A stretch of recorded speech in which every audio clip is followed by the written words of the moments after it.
राधे राधे दोस्तों and welcome back to my channel Purnima Keshav blog. आप सभी को दिवाली की हार्दिक बधाइयां इन एडवांस।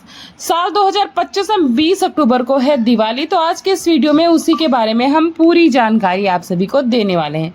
तो क्या आप सभी ने कभी सोचा है कि दिवाली की रात सिर्फ दीपों की रोशनी भर की नहीं बल्कि दिव्य ऊर्जाओं का भी स्वागत होता है। इस दिन जब घर के हर कोने में दिया जलता है तो केवल ना अंधकार मिटता है बल्कि नकारात्मक ऊर्जा भी दूर हो जाती है। देवी लक्ष्मी के आगमन का मार्ग प्रशस्त होता है। कार्तिक अमावस्या की यह रात हर गृहस्थ के लिए बहुत ही विशेष और महत्वपूर्ण होती है, क्योंकि इस दिन लक्ष्मी, गणेश और कुबेर जी की पूजा करने से स्थिर धन, सौभाग्य और समृद्धि में वृद्धि होती है और समृद्धि की प्राप्ति होती है। साल 2025 में दिवाली 20 अक्टूबर 2025 को मनाई जा रही है, क्योंकि दिवाली हमेशा प्रदोष काल यानी सूर्यास्त के बाद मनाई जाती है। तो 21 अक्टूबर को दिवाली केवल 2:40 तक है, इसलिए ये दिवाली 20 अक्टूबर को ही मनाई जाएगी। और इस बार का योग बेहद शुभ माना गया है। शास्त्रों के अनुसार प्रदोष काल में स्थिर लग्न में लक्ष्मी पूजन करने से दीर्घकालिक सुख समृद्धि मिलती है। तो दिवाली की संपूर्ण लक्ष्मी कुबेर की पूजा विधि और सामग्री अथवा मंत्र सब कुछ आज की इस वीडियो में मैं आप सभी को बताऊंगी, तो वीडियो पूरी देखिएगा। जो दिवाली की पूजन के लिए आवश्यक सामग्री है उसमें है, आप सभी चीज़ों को पहले ही एकत्रित कर लें ताकि पूजन में कोई बाधा ना आए। तो मैं सामग्री बताती हूँ। कलावा, रोली, कुमकुम, सिंदूर, 1 नारियल, अक्षत, लाल वस्त्र, फूल, 5 सुपारी, लौंग, पान के पत्ते, घी, कलश, आम्र का पल्लव, चौकी, हवन सामग्री, समिधा, पंचामृत, दूध, दही, घी, शहद, गंगा जल, फल बतासे और दीपक, मिठाई, रुई, अगरबत्ती एवं इत्र, आरती की थाली, कुशा, रक्त चंदन और श्रीखंड चंदन। तो दिवाली की पूजा की तैयारी करने के लिए आपको पूजा स्थल की साफ सफाई बहुत अच्छे से करनी है और वहाँ पर रंगोली सजा लेनी है। जिस चौकी पर पूजन करना है उसके चारों कोनों पर दीपक जलाना है। चौकी पर कच्चे चावल रखें और उस पर गणेश, लक्ष्मी जी की और भगवान कुबेर जी की प्रतिमा को विराजमान करिए। यदि आपके पास सरस्वती या काली माता की प्रतिमाएं हैं तो उन्हें भी साथ में रखें। याद रखें कि लक्ष्मी जी की पूजा भगवान विष्णु के बिना अधूरी मानी जाती है, इसलिए भगवान विष्णु की मूर्ति या तस्वीर को उनके साथ में अवश्य रखें। दिवाली पूजन आरंभ करने से पहले आप मंत्र का जाप कर सकते हैं। पूजन शुरू करने से पहले स्वयं को शुद्ध करें। इसके बाद 3 बार जल छिड़के और आचमन करें। ओम केशवाय नमः, ओम माधवाय नमः, ओम नारायणाय नमः। अब आपको आसन की भी शुद्धि कर लेनी है और दीपावली का संकल्प मंत्र लेना है, या फिर आप संकल्प आप आसान शब्दों में, सरल शब्दों में ले सकते हैं। संकल्प लिए बिना कोई भी पूजन अधूरा माना जाता है, इसलिए हाथ में फूल, अक्षत और जल लेकर आप मंत्र का जाप कर सकते हैं, या फिर आप अपने मन में कामना कर सकते हैं कि आज मैं बड़ी आस्था, बड़ी भावना से, बड़ी श्रद्धा से आप सबका आह्वान करती हूँ, हमारे घर में आए और स्थायी रूप से निवास करें। यहाँ पर आप अपने गोत्र, नाम और नगर का नाम भी ले सकते हो और लेने पर अति शुभ होता है। इसके बाद पूजा विधि शुरू होती है।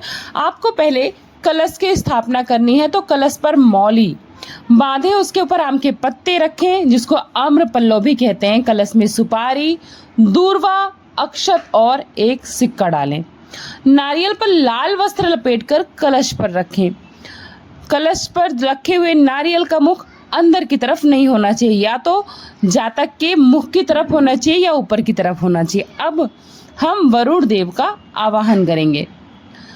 तो इस प्रकार आप वरुण देव का आवाहन करने के बाद पूजन विधि मंत्रों द्वारा कर सकते हैं। अगर आप मंत्र बोलने में सक्षम नहीं है तो आप सरल भाषा में भी मंत्र बोल सकते हैं, या फिर शब्दों से ही उनका आवाहन कर सकते हैं, क्योंकि भाव सबसे ज़्यादा जरूरी होता है।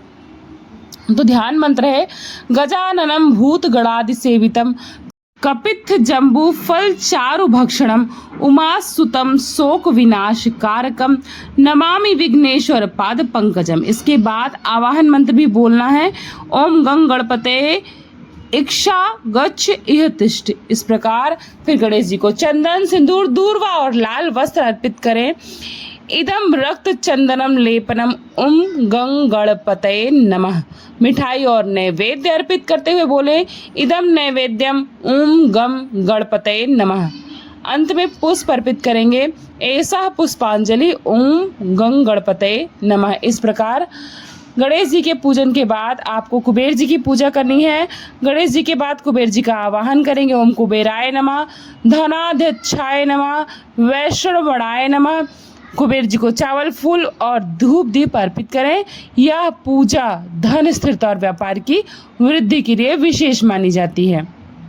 इसके बाद आप लक्ष्मी ध्यान मंत्र पढ़ेंगे, लक्ष्मी जी का ध्यान करेंगे, स्नान कराएंगे और अर्चना करेंगे माता रानी की। इसके बाद उनको चंदन और सिंदूर अर्पित करेंगे। फूल माला अर्पित करते हुए आप उनको स्वागत कर सकते हैं, उनको नमस्ते कर सकते हैं। ओम कमलाय नमः, ओम लक्ष्मी नारायणाय नमः। लाल वस्त्र समर्पित करें। उसके बाद लक्ष्मी अंग पूजन करना है आपको। हाथ में अक्षत लेकर प्रत्येक अंग पर थोड़ा थोड़ा अर्पण करना। ओम चपलाय नमः। पाद पूजन ओम कमलाय नमः। कटि पूजन ओम जगन मातरे नमः। जठर पूजन ओम विश्व वल्लभाय नमः। वक्षस्थल पूजन ओम कमल पत्राक्षाय नमः। नेत्र पूजन ओम श्रेय नमः यानी कि शिर पूजन। इसके बाद अष्ट सिद्धि का मंत्र जाप कर सकते हैं या फिर आप माता रानी को मना सकते हैं। लक्ष्मी पूजन के बाद नैवेद्य अर्पित करें। जो भी आपने प्रसाद यथाशक्ति लाया है, बनाया है, ये सभी आप विष्णु जी को, लक्ष्मी जी को, गणेश जी को, कुबेर जी को, सभी को अर्पित करेंगे। व्यापारी वर्ग अपने गल्ले और तिजोरी की पूजा इस समय करते हैं ताकि वर्ष भर धन प्रवाह बना रहे। जो गृहस्थ वाले हैं वो भी अपने घर की तिजोरी की पूजा कर सकते हैं।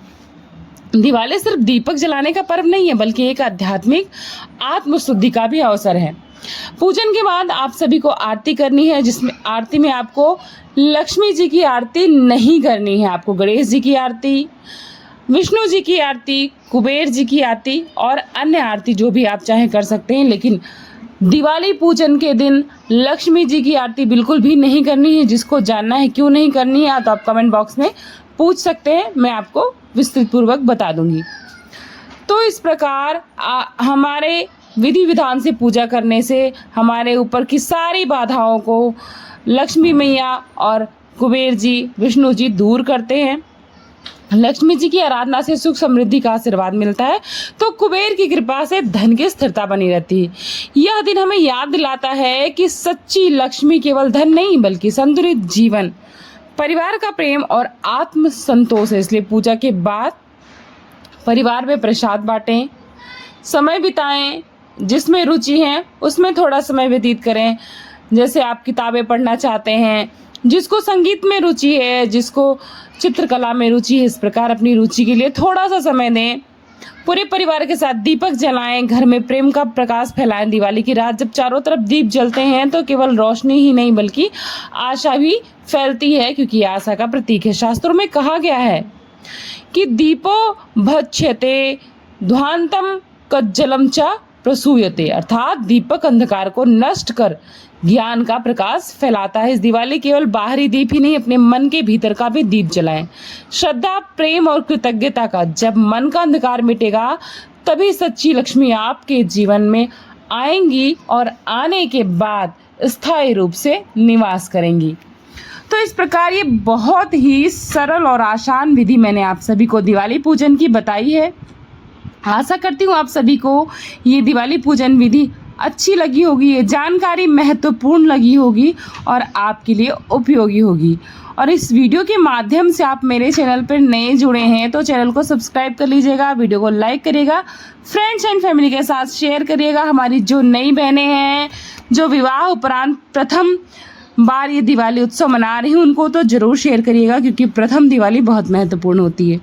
तो बस इसी आशा के साथ कि आप सभी की दिवाली बहुत अच्छी जाए, इसी कामना के साथ वीडियो को समाप्त करती हूँ। थैंक्स फॉर वॉचिंग पूर्णिमा के शो ब्लॉग। मिलती हूँ नई जानकारी के साथ नेक्स्ट वीडियो में, तब तक अपना खूब सारा ख्याल रखिएगा। नमस्ते, प्रणाम, बाय बाय, हैप्पी दिवाली आप सभी को एक बार फिर से।